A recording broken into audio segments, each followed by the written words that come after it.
Esta es la historia del nacimiento de la nueva economía mundial. Una batalla librada a lo largo de un siglo para determinar quién debe hacerse cargo de los puestos de mando, los gobiernos o los mercados. La historia de un combate intelectual en torno a qué sistema económico sería verdaderamente beneficioso para la humanidad. La historia de una épica lucha por la implantación de estas ideas en todas las naciones del mundo. Esta nueva economía global está impulsada por los cambios tecnológicos y políticos. Pero estas transformaciones no se habrían dado sin una revolución ideológica previa.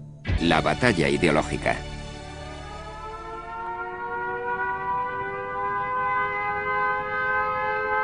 Las sirenas dan la alarma antiaérea. Esta noche los bombarderos alemanes arrasarán otra ciudad británica.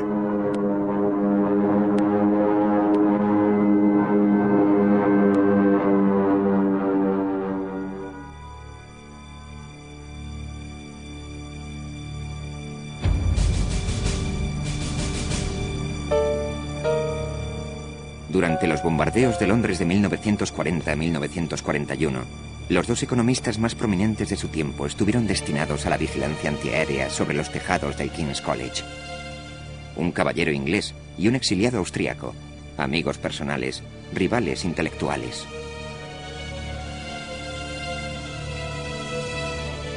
La influencia que aún ejerce su batalla ideológica sobre nuestra vida y nuestra sociedad es el eje de nuestra historia.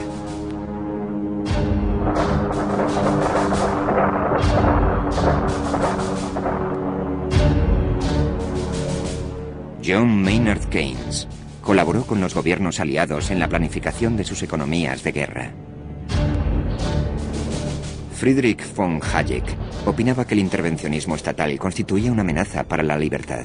La controversia en torno a las fuerzas de mercado, sobre si la economía debe regirse por los precios o por la planificación estatal, ha marcado las batallas económicas del último siglo. Las tesis de John Maynard Keynes han dominado la economía occidental durante décadas. Keynes opinaba que la economía de mercado llegaría a cometer excesos y que cuando tropezase con dificultades los mecanismos del mercado no funcionarían. Por tanto, el gobierno debía intervenir. Hayek juzgaba el mercado capaz de autorregularse. Cuando Hayek era ya muy anciano, sus ideas comenzaron a prevalecer y el mundo empezó a cambiar.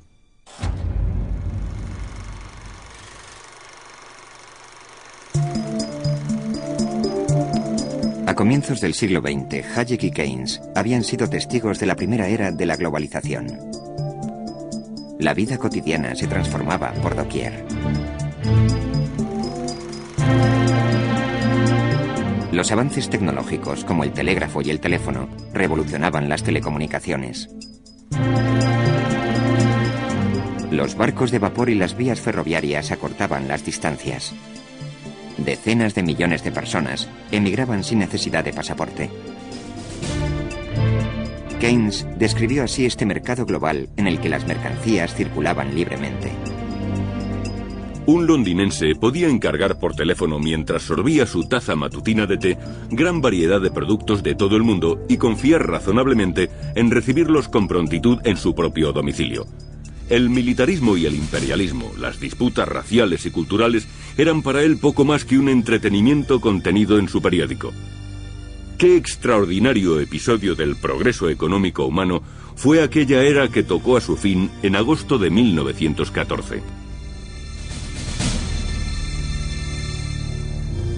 Hayek lo sintetizó más sucintamente. No nos dimos cuenta de cuán frágil era nuestra civilización. El asesinato de un archiduque austríaco a manos de un terrorista desencadenó una guerra mundial. Habrían de pasar casi 80 años hasta la reimplantación de una genuina economía global.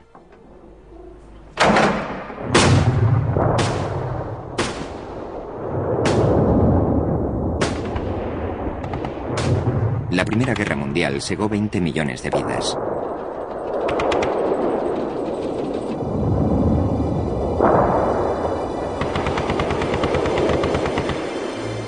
Dejó un continente entero en ruinas. Se produjeron sangrientas matanzas entre la belleza de los Alpes italianos, donde combatían los ejércitos austríaco e italiano.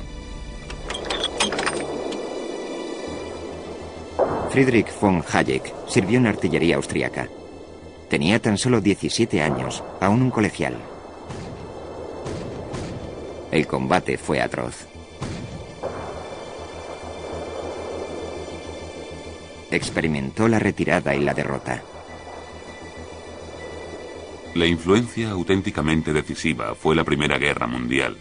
Me hizo reparar en los problemas de la organización política. Hizo voto de trabajar por un mundo mejor. La Primera Guerra Mundial fue un cataclismo. La gente estaba desilusionada. La gente estaba resentida. Buscaba algo mejor. El socialismo, el comunismo, aparentemente prometían un mundo mejor.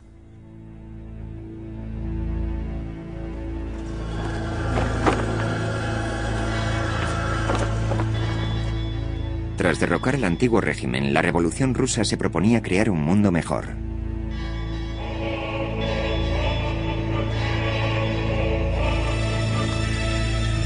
Influenciados por las teorías económicas de Karl Marx, los bolcheviques propugnaban la destrucción del capitalismo.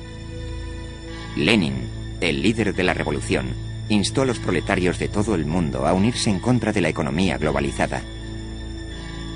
La revolución contemplaba como crímenes el comercio y la propiedad privada. Lenin se comprometió a abolir la explotación del hombre por el hombre.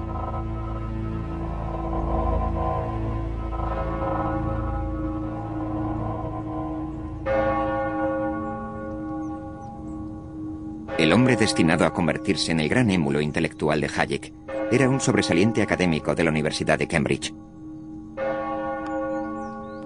Sin embargo, John Maynard Keynes era mucho más que eso. Se relacionaba con escritores y artistas. Uno de ellos pintó estos murales para él. Era asimismo un personaje conocido en la ciudad de Londres, donde amasó una fortuna en el mercado de valores, la perdió y la rehizo. Perteneciente al círculo de los políticos y primeros ministros, durante la Primera Guerra Mundial, Keynes asesoró al gobierno británico sobre el modo en que debía gestionar su economía en tiempo de guerra.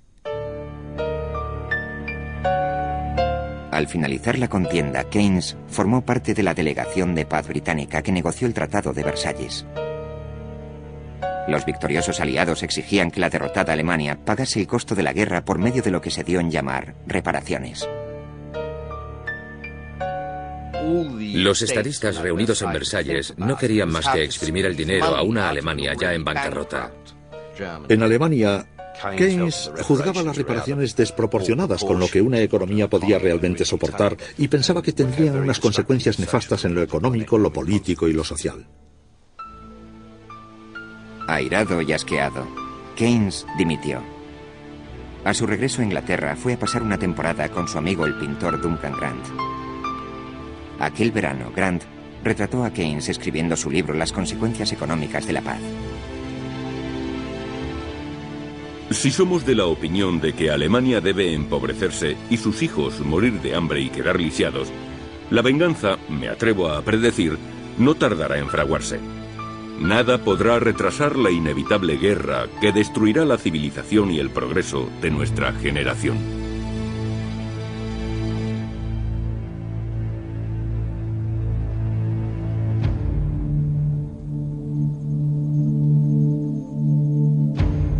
Austria había perdido la guerra y su imperio. Viena era una ciudad gélida y hambrienta. La revolución se respiraba en el ambiente.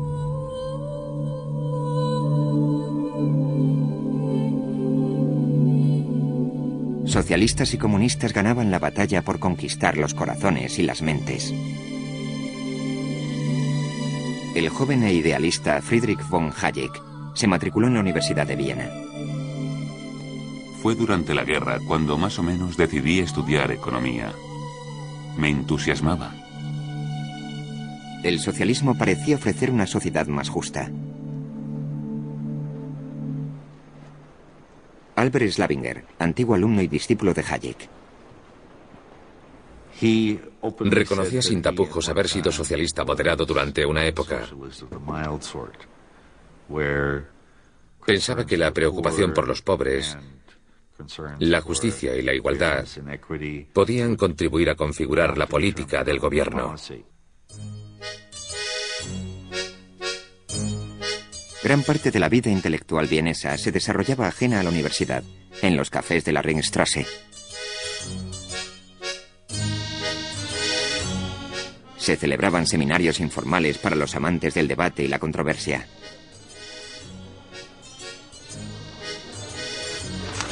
Hayek entró en el círculo de un apasionado libertario llamado Ludwig von Mises.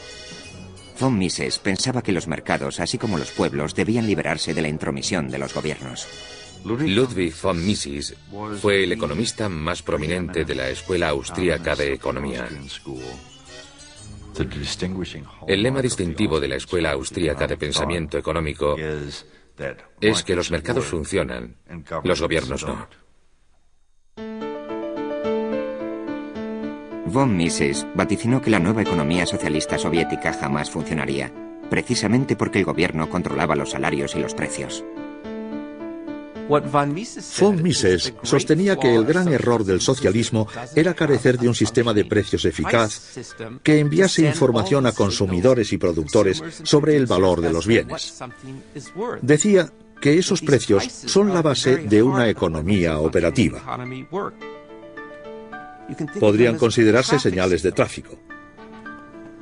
Si no dispones de ellas, lo único que consigues es un sistema inoperante, caótico.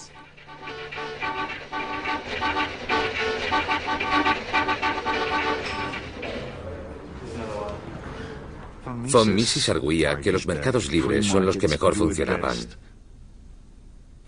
Así que, ¿para qué intentar otras cosas?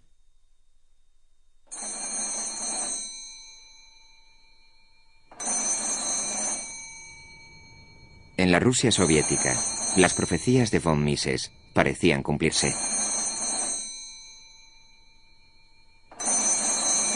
Lenin había abolido lo que para él era el caótico mercado libre.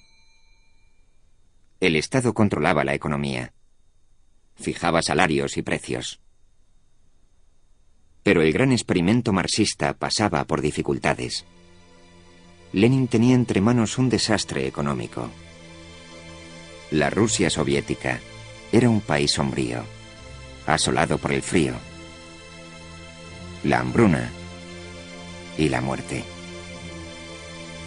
Lenin sabía que era precisa una política distinta, por lo que instituyó la que se dio en llamar Nueva Política Económica.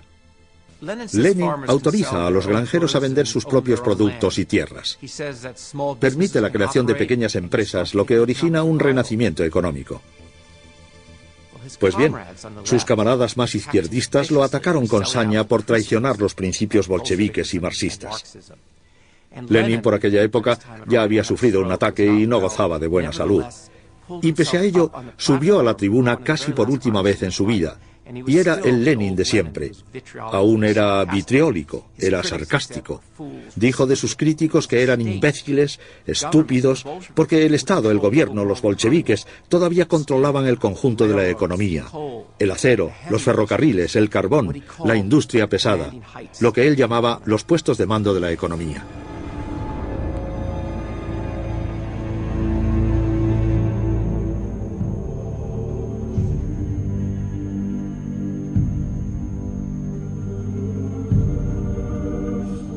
Lenin murió en menos de un año.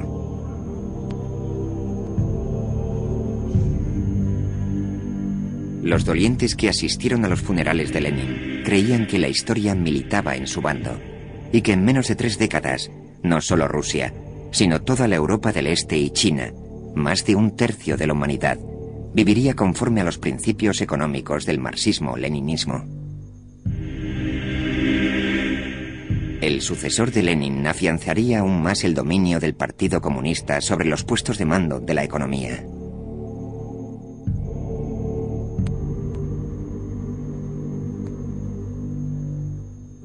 Joseph Stalin introdujo la planificación central. Bajo su gobierno, el Partido Comunista planificó y gestionó todos los aspectos de la economía. Mientras que el comunismo parecía escalar posiciones, el capitalismo aguardaba el cumplimiento de su sentencia.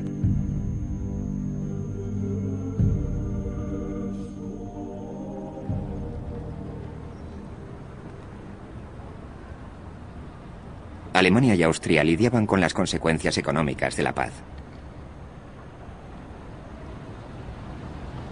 Obligados a pagar las insoportables reparaciones por la guerra, los gobiernos de los países vencidos simplemente emitían más papel moneda. El resultado: inflación. Más inflación. Hiperinflación. Se necesitaba una cesta repleta de billetes para hacer la compra. Había gente que llevaba su dinero en una carretilla, puesto que una barra de pan costaba miles de millones de marcos. Hayek, que trabajaba en un centro de investigación estadística, necesitó 200 aumentos de sueldo en 8 meses.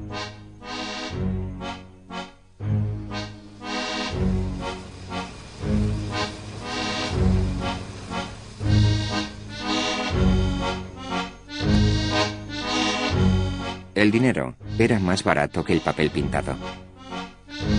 Se encendían los fogones con billetes de 1 millón de marcos. Unos zapatos que costaban 12 marcos en 1913 se vendían por 32 billones en 1923. En la cervecería que frecuentaba Hitler, una jarra de cerveza costaba 1.000 millones de marcos. La hiperinflación aniquiló los ahorros de la clase media. Y esa fue una de las causas del triunfo de los nazis, de Hitler. Obtuvieron el apoyo de esta gente que había perdido un dineral. Hayek siempre consideró la inflación un mal que corroía la sociedad y socavaba la democracia. La lucha contra la inflación se convirtió en la piedra angular de su pensamiento económico.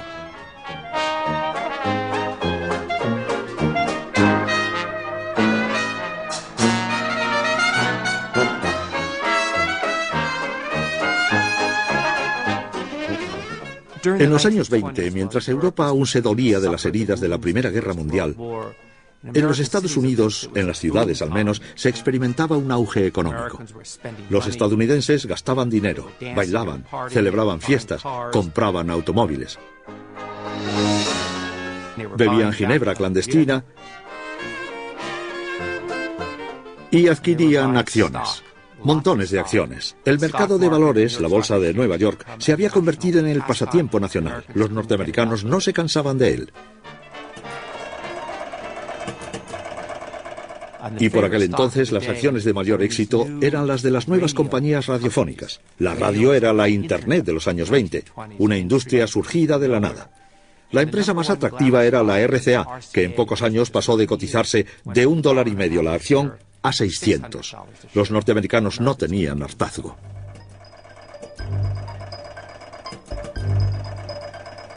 Se trataba del clásico mercado burbuja. Entonces el Jueves Negro, el 24 de octubre de 1929, la burbuja estalló. Los precios bajaron vertiginosamente. La caída en picado fue imparable.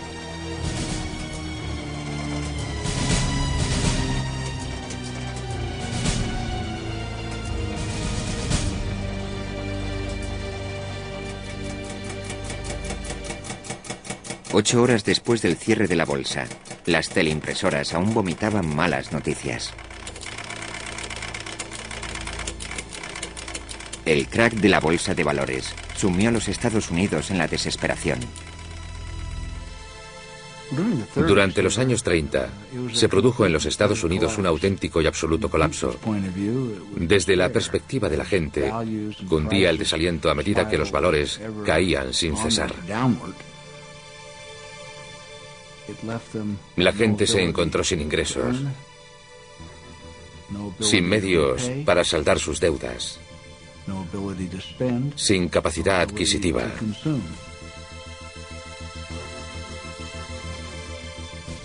Todo se derrumbó. El vendedor de utensilios agrícolas, la tienda de ropa, el comerciante, todo se desplomó. Y por supuesto, los bancos fueron detrás. El pánico se apoderó de la gente. Se apresuró a retirar los ahorros ganados con el sudor de su frente. Un pánico bancario conlleva colas por todo el vestíbulo que llegan a la calle y dan la vuelta a la manzana. Gente esperando día y noche para ver si podían retirar su dinero. Los millones de personas que no pudieron retirarlo, lo perdieron todo. A partir de la crisis del 29, alrededor de la mitad de los bancos estadounidenses cerró. El gobierno no fue capaz de contener el desplome de la bolsa. De hecho, empeoró la situación. Private construction virtually ceases. Mills and factories shut down. Railroads come to a virtual standstill. Millions of Americans, men, women, and children, wait in the cold, on bread lines, in soup kitchens. 3 million Americans are ex-wage earners, unemployed, and the ranks of the unemployed are to soar to 15 million.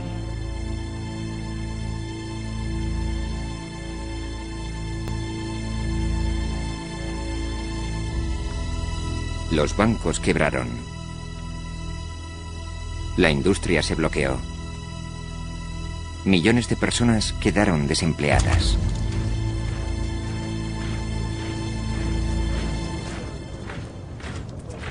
En Gran Bretaña, los trabajadores, en su mayoría veteranos de guerra, marcharon por todo el país para elevar al gobierno una sencilla reivindicación: su derecho al trabajo. En Italia, España y Alemania marchaban a un paso diferente. El fracaso del capitalismo acrecentó la sombra del fascismo. John Maynard Keynes vio cómo sus pesadillas se hacían realidad.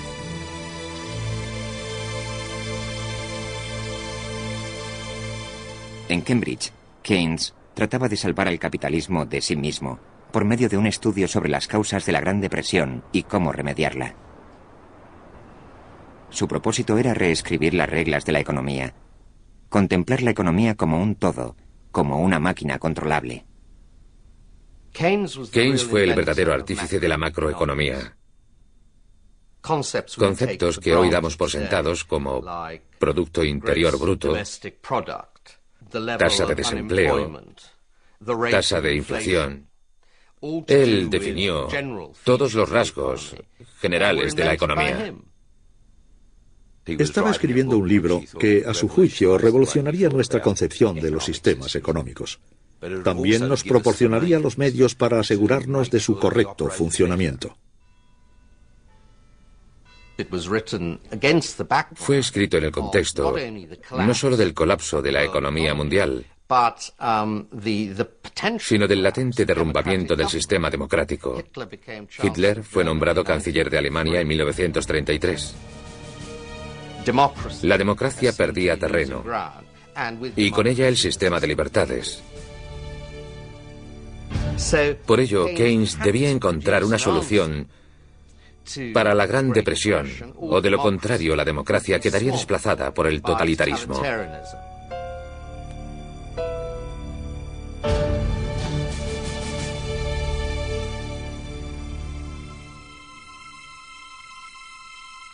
El recién elegido presidente Franklin Delano Roosevelt se enfrentaba a un desastre económico.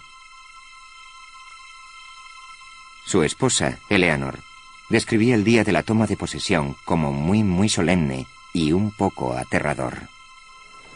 This great nation will endure as it has endured, will revive and will prosper. Las palabras de confianza de Roosevelt dieron cohesión al país. Después se embarcó en un vertiginoso programa de reformas. Para Roosevelt y el New Deal, Era la guerra. Estaban en guerra contra la Gran Depresión y contraatacaron emprendiendo una actividad frenética con programas para aliviar la situación de los parados, de los hambrientos. Proyectos para la creación de empleo. Se crearon embalses, carreteras y parques nacionales. Paralelamente, instituyó un plan regulador del capitalismo como no se había visto antes, con el fin de proteger a la gente de la temeridad del mercado sin trabas.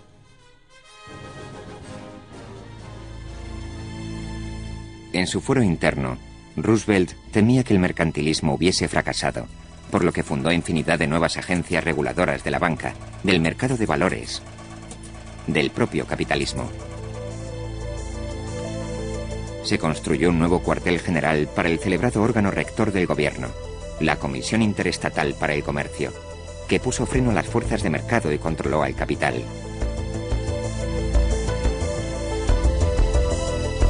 Bajo la política del New Deal, la industria fue objeto de una gran cantidad de normas y regulaciones.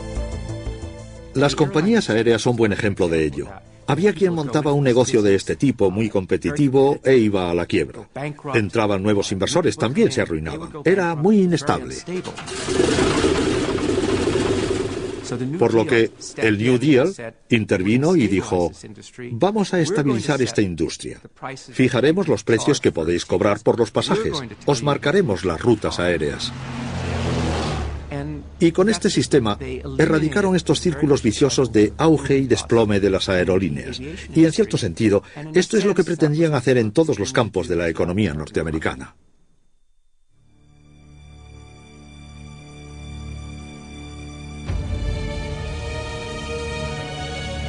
En 1936, John Maynard Keynes finalmente publicó su teoría general de la ocupación, el interés y el dinero.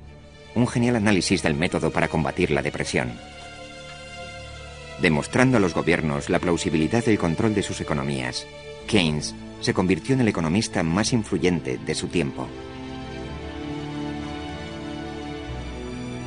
La solución propuesta por Keynes para el desempleo consistía en que el gobierno debía invertir dinero en la restauración y el afianzamiento del pleno empleo. El gasto público, decía Keynes, debería ir a contracorriente. En tiempos de bonanza tendría que reducirse el gasto y acumularse un superávit. En las temporadas de crisis, como la Gran Depresión, debería intensificarse, entrar en déficit, para así devolverle el poder adquisitivo a los trabajadores. Dio a la gente la esperanza de que el paro tenía solución sin recurrir a los campos de concentración.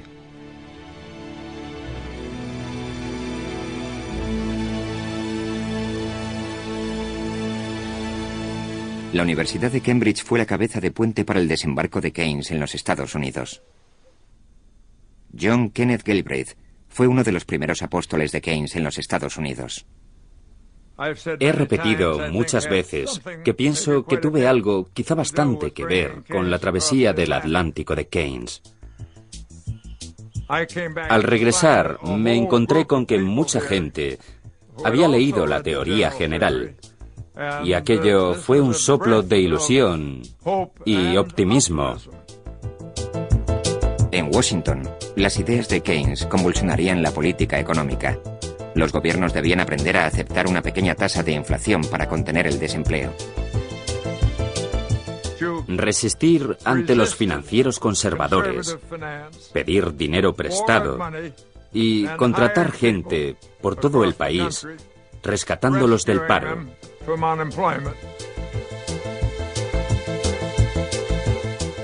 Este era el punto fundamental. Y no había que preocuparse por el acúmulo de adeudos. O, para ser exactos, te preocupabas por ello, pero seguías adelante.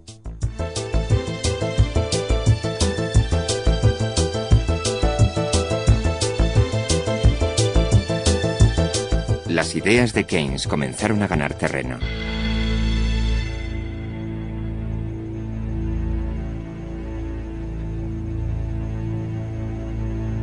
Se necesitó una guerra mundial para que el gobierno adoptase la política de Keynes. El gobierno estadounidense tomó dinero prestado y lo invirtió en la campaña bélica, La alta tasa de desempleo bajó y la depresión desapareció. Men and women to make the uniforms, machinists to make the guns and ammunition, auto workers to produce the jeeps and trucks, to build the ships and tanks, civilian soldiers to turn out the fighters, the bombers. Durante la guerra, haciéndose cargo del control de precios y sueldos, John Kenneth Galbraith fue testigo de la recuperación económica. Fue una ocasión inmejorable para demostrar las tesis del keynesianismo. Y creo que es justo decir, como joven keynesianista de Washington, en contacto con otros keynesianistas, que todos lo vimos claramente por aquel entonces. En un programa de radio, Keynes expresó su esperanza de que lo que había funcionado durante la guerra funcionaría en tiempos de paz. Si la fabricación de armamento es un auténtico remedio contra el desempleo, se ha puesto en marcha un gran experimento. El bien puede originarse a partir del mal. Quizá aprendamos un par de trucos que resultarán útiles el día en que llegue la paz.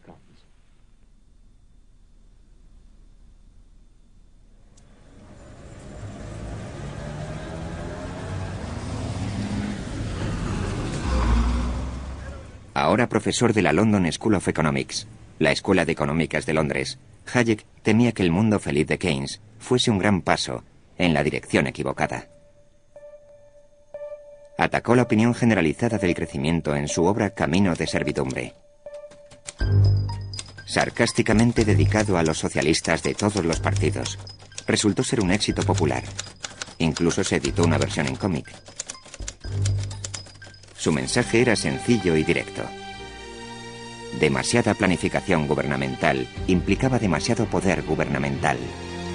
Demasiado poder gubernamental sobre la economía destruye la libertad y esclaviza al hombre. Para Hayek, el dirigismo de la administración pública central significaba el primer paso hacia el Estado totalitario. Hayek pensaba que puesto que la libertad es un valor absoluto, se debe permitir que un sistema de libre competencia se regule a sí mismo. Y si en ocasiones eso acarreaba una alta tasa de desempleo, habría que aguantarse con ella. Hayek siempre rechazó la macroeconomía.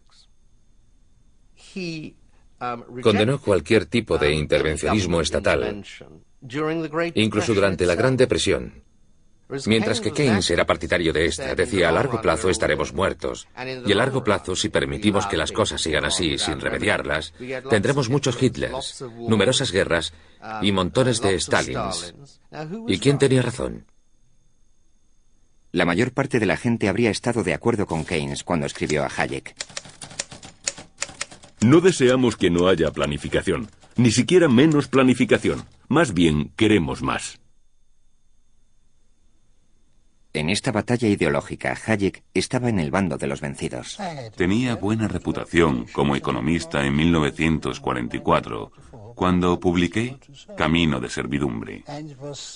Y fue considerado incluso en círculos académicos como la maliciosa campaña de un reaccionario para destruir unos elevados ideales.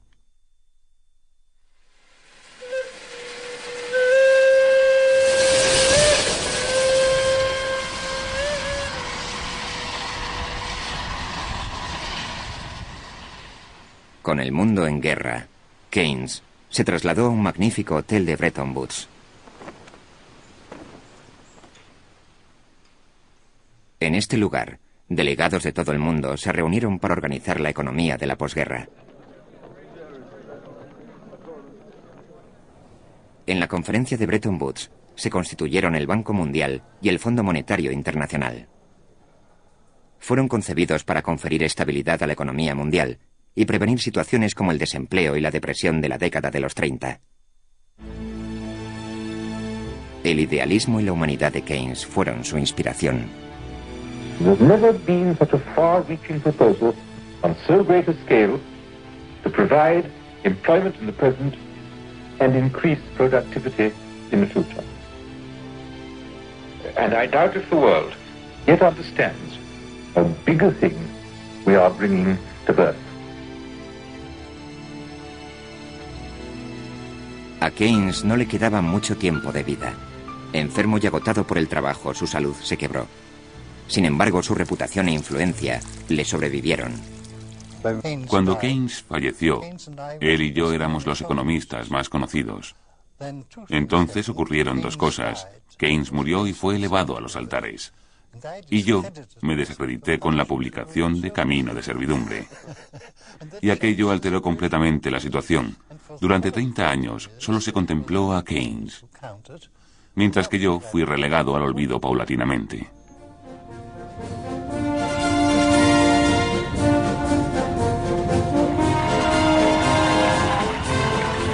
La guerra había finalizado y las tropas regresaban a casa.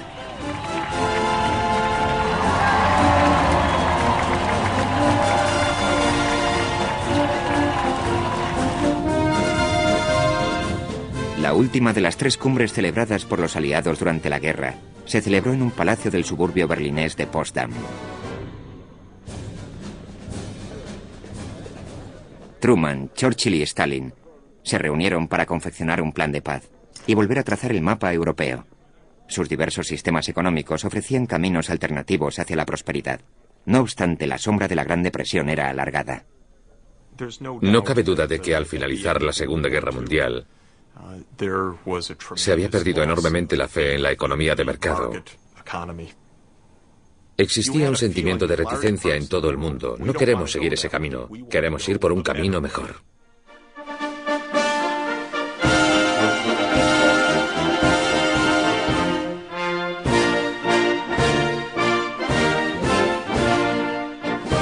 Las tropas británicas volvieron a casa a tiempo para las elecciones generales.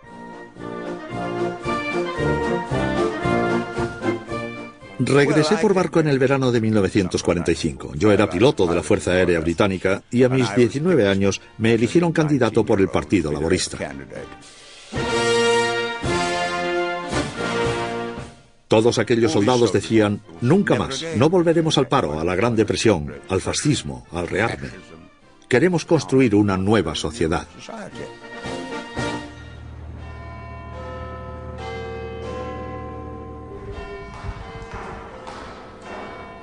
Durante los sombríos años de la guerra, en Gran Bretaña gobernó una coalición de conservadores y laboristas. Winston Churchill, el gran caudillo en tiempos de guerra y presidente del Partido Conservador, esperaba una fácil victoria. Por donde quiera que fuese, grandes masas aclamaban al héroe nacional.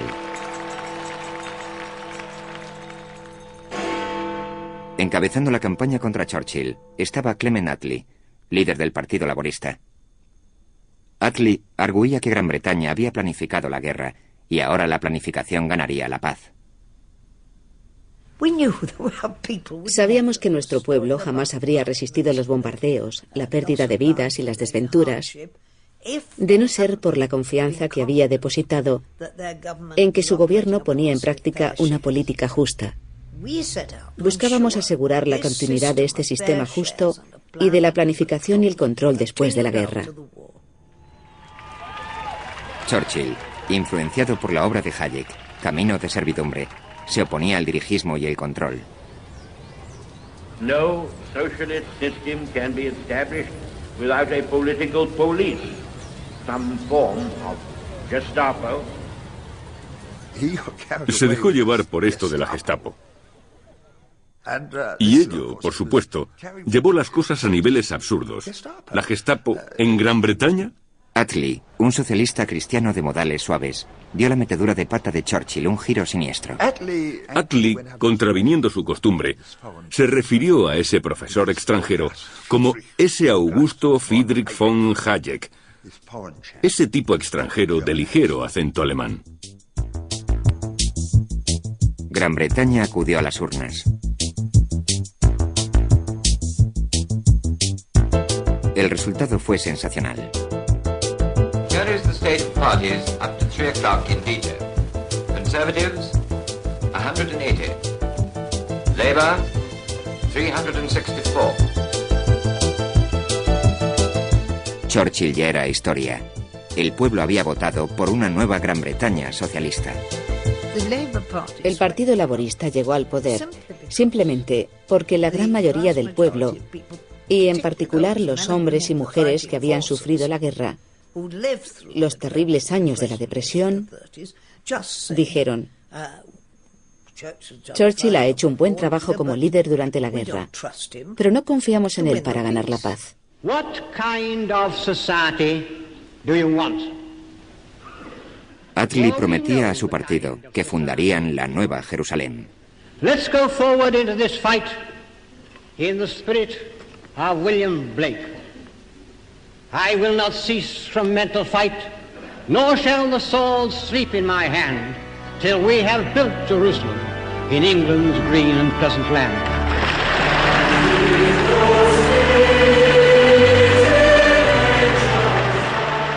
El poema La Nueva Jerusalén, de William Blake, se convirtió en el himno del movimiento laborista.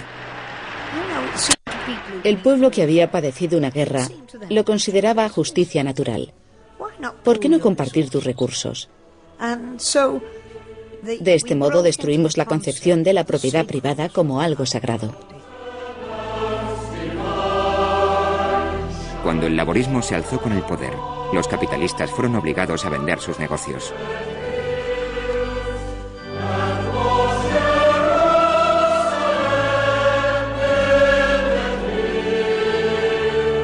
Los laboristas instituyeron una economía mixta, en la cual las industrias nacionalizadas coexistían con las empresas privadas.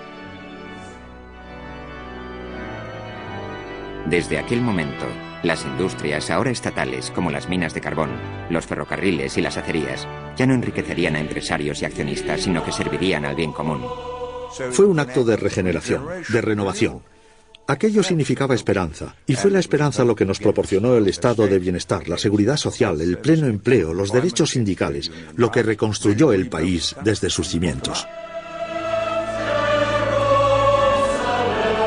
El estado de bienestar garantizaba la protección gratuita, desde el útero a la tumba. Nadie, rico o pobre, tenía por qué preocuparse por la pobreza, la ignorancia, el desempleo, la enfermedad, la salud o la vejez.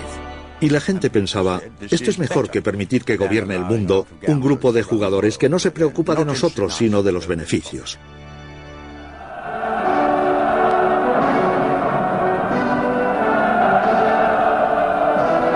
Al finalizar la guerra, Rusia era un coloso militar e industrial. Mediante el Ejército Rojo y la Policía Secreta, Stalin impuso su sistema económico en media Europa. La economía dirigida de Lenin y Stalin había derrotado al fascismo. El socialismo científico parecía estar en alza. El socialismo avanzaba. El capitalismo y el mercado libre se batían en retirada. Alrededor de un tercio de la humanidad adoptó el socialismo. En algunos casos mediante la revolución, en otros por la brutal imposición del Ejército Rojo. El mundo estaba dividido. Había estallado la Guerra Fría.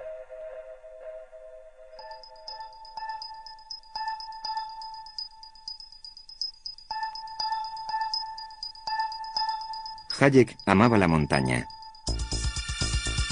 Afirmaba que en ella se respiraba libertad. No obstante, consideraba que los ideales socialistas y el dirigismo económico atentaban contra la libertad. Por ello organizó un congreso en un antiguo hotel situado en la cima del Mont Pelerin, el Monte Peregrino. En 1947, Hayek hizo realidad un gran sueño, consistente en convocar una asamblea de 36 miembros, principalmente economistas, algunos historiadores y un grupo de periodistas.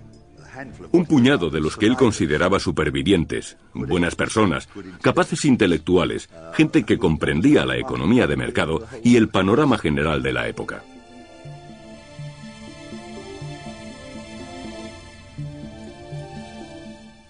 Hayek pensaba, y con él las personas que allí se reunieron, que la libertad corría un serio peligro. Uno de los delegados era un joven economista de Chicago, Milton Friedman. El objetivo de la reunión era muy claro. Hayek y otros pensaban que el mundo estaba decantándose por el dirigismo, por lo que nosotros deberíamos de algún modo desarrollar una corriente intelectual que compensase aquel movimiento. Se reunieron en el bar de la planta baja.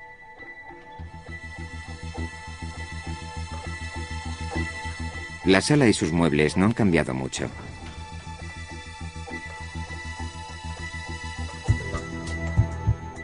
El mundo entero estaba ensombrecido por el telón de acero, por la amenaza rusa, por el fracaso en el establecimiento de la democracia en la Europa del Este y por la hegemonía intelectual de las ideas colectivistas surgidas tras la guerra. El razonamiento consistía en que la democracia es imposible sin una economía libre.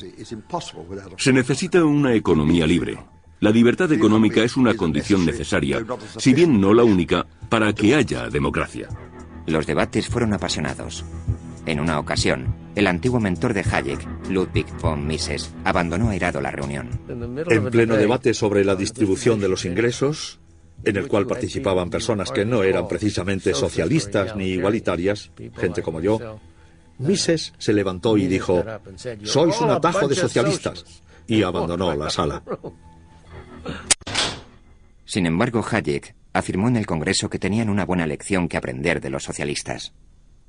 Hayek rindió un gran tributo a los intelectuales socialistas y dijo que la gran fortaleza de los socialistas residía en que tenían la valentía de ser idealistas. Tener una teoría, tener un proyecto, tener una visión y luchar para ponerla en práctica contra viento y marea.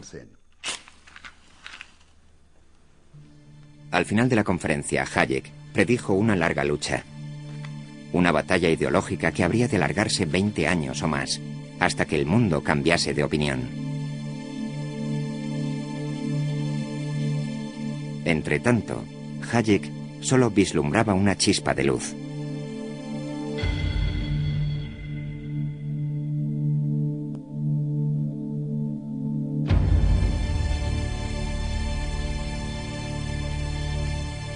La guerra había dejado a Alemania en ruinas. Su economía se había desintegrado. Los mercados estaban hundidos, las tiendas vacías. Los rusos ya habían ocupado Alemania Oriental y estaban esperando a que el resto cayese en sus manos.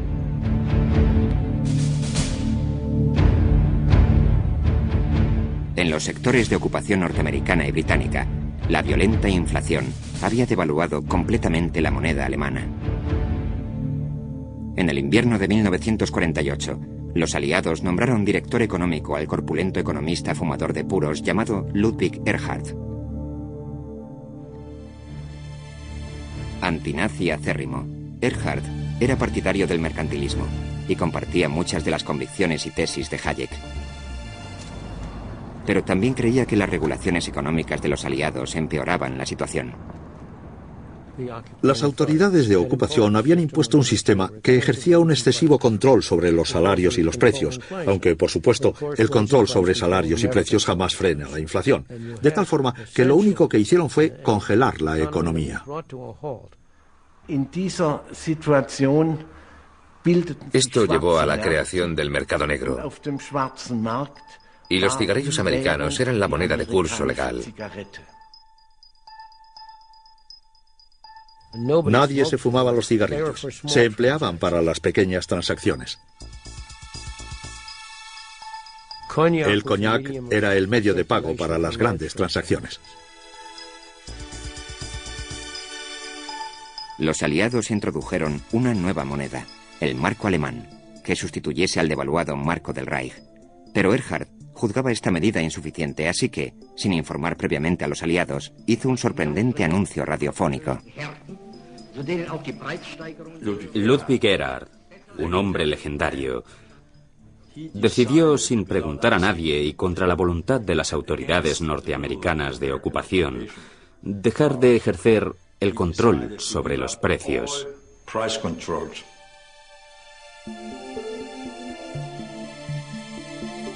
Al día siguiente, el general Lucius Clay, responsable de la Alemania ocupada, exigió una explicación a Erhard. Clay dijo, ¿qué ha hecho? Ha alterado el control sobre los precios de los aliados. Ehrhart contestó, general, no lo he alterado, lo he abolido.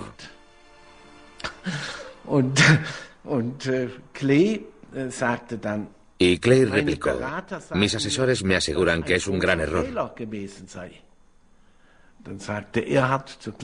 Ehrhart respondió, general, mis asesores me aseguran lo mismo.